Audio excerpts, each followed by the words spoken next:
बच्चे बिगड़े हुए हैं और नेकी की तरफ आते नहीं, नमाज रोज़ी की पाबंदी नहीं करते, या ज़बरदस्ती घसीट घसूट के नमाज़ें माँ बाप पढ़वाते हैं, दिल से पढ़ते नहीं, या ख़ुद इंसान की कैफियत है कि नेक अमाल में लगती नहीं है, तो उसके लिए इसमें बड़ी ज़बरदस्त तासीर है।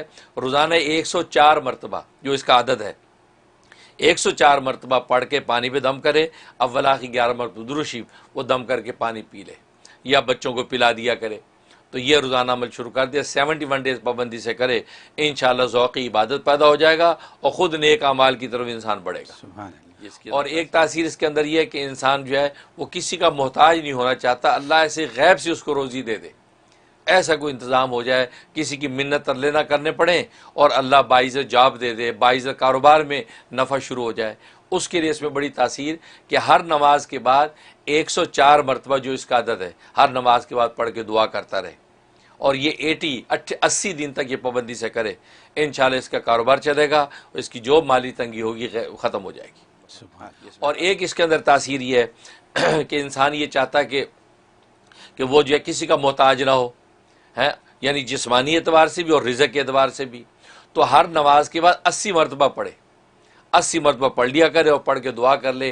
अगर उसमें अपनी औलाद और नस्लों की भी नियत कर ले कि यार इनको भी किसी का मोहताज ना करना, ना जिस्मानी एतबार से ना खारजी किसी नेमत के एतबार से, तो वो ये दुआ करता रहे तो अल्लाह उसको और उसकी नस्लों को किसी भी किस्म की मोहताजी से महफूज रखे। सिर्फ 80 दिन की बात है, 80 दिन की बात है और कितना बड़ा नफ़ा है। ख्वाब में ताबीर का ताल्लुक है, अल अदल अगर देखा इसका मतलब है कि अल्लाह तबारक व तआला इसके दुश्मनों को ज़ेर कर देंगे, जो इस पर जुल्म ज़्यादती कर रहे हैं इसके दुश्मन ज़ेर होंगे और जिस मुकदमे में मसले में फंसा हुआ है अल्लाह बाइज़्ज़त उसमें से उसको बरी कर देंगे।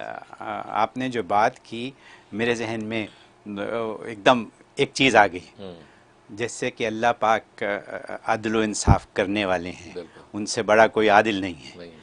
तो अब अदल व इंसाफ होना जितना ज़रूरी है उतना ही अदल व इंसाफ नज़र आना भी ज़रूरी है।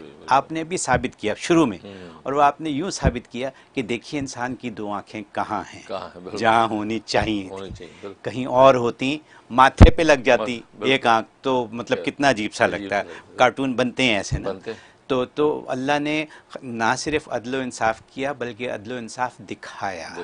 ये सबक है हमारे लिए जो आपने फरमा दिया कि ऐसे होना चाहिए अदल व इंसाफ। और अदालतों में दूसरी बात आपने बड़ी कीमती ये की कि हर एक को बराबर का मौका दिया जाए, जैसे अदालतों में अपने डिफेंस का मौका दिया जाता है, और फिर जब वहाँ से निकलते हैं तो जो उनको सज़ा होती है उनको भी पता चल जाता है कि जायज़ हुई है। ठीक है, चाहे ऊपर से कुछ भी कहें, उनको भी पता चलता है कि जज ने फैसला सही किया।